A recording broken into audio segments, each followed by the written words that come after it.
Before we start this video, there is still time to get my drum set maintenance course for free over on Drumeo. Just follow the link in the description. Alright, so air vents. Occasionally there are times when you need to take them off, so if you're trying to figure out how to do that, you're in luck, since I'm going to show you how to remove all the different styles of air vents that you'll find on a drum. So let's start easy with the screw-on vents. These are the most simple and honestly most self-explanatory to remove. You just need to find the right size socket and unscrew it.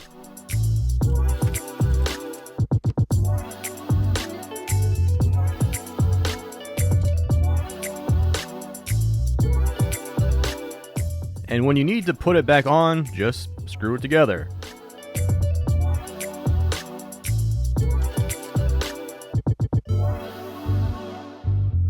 And sometimes this style won't come with hex nuts, so if you can't get it off by hand, just use some pliers, but be careful not to scratch it up.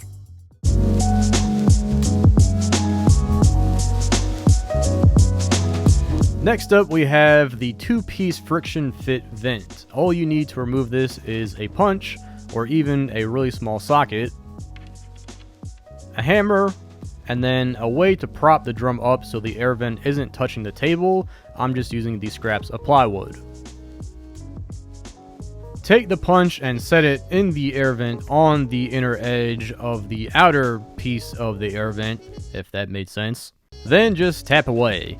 This punch is a little bit small, so I'm moving around that piece so it won't bind up as it's getting pushed out.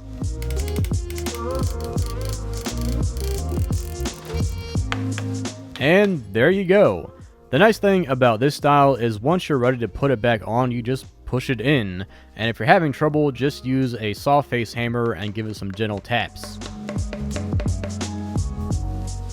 And should you damage the vent or want to replace it with a new one, grab a bolt that fits inside the vent, a nut, a couple nylon washers, and some metal washers.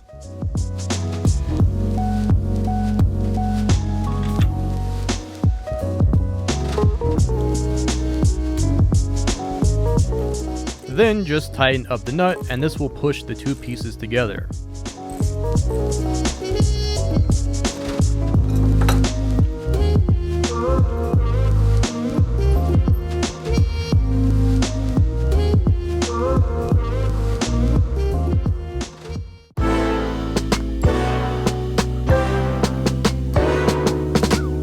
And now last are the flared vents. These are the most common and probably the most annoying to remove. And there are a few different styles of these, so you'll see ones that are cut and then bent over, ones that are kind of rolled over, and ones that are just simply flared over, and sometimes those will have a backing washer. But the technique I'm going to show you is the same for all of these. All you need is a drill and a countersink bit. If you drill the vent from the inside, it'll cut away at the flare, and once that's removed, the air vent will just pop right out.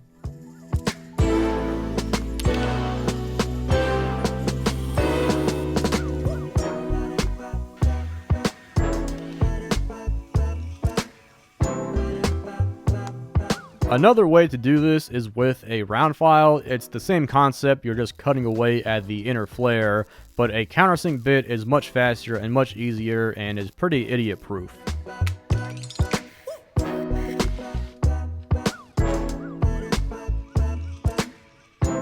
And bonus tip, if you're trying to remove a badge that is taped onto the shell, use some dental floss so you don't mangle it up.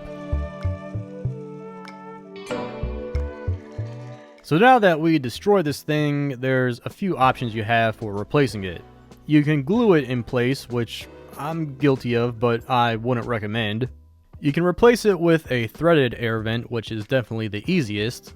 But if you want it to look original, then you can order replacement flare style vents and a tool to install it, or you can easily make that tool. Grab a countersunk bolt with a nut that fits on it, a metal washer, and a couple nylon washers.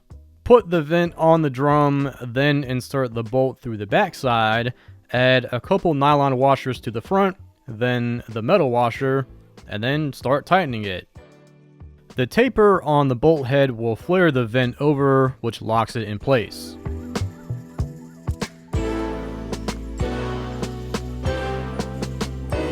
You can also use one of these ball punches, which I like better since you have a bit more control with it. And I like to start with a smaller size and then work my way up to a larger one.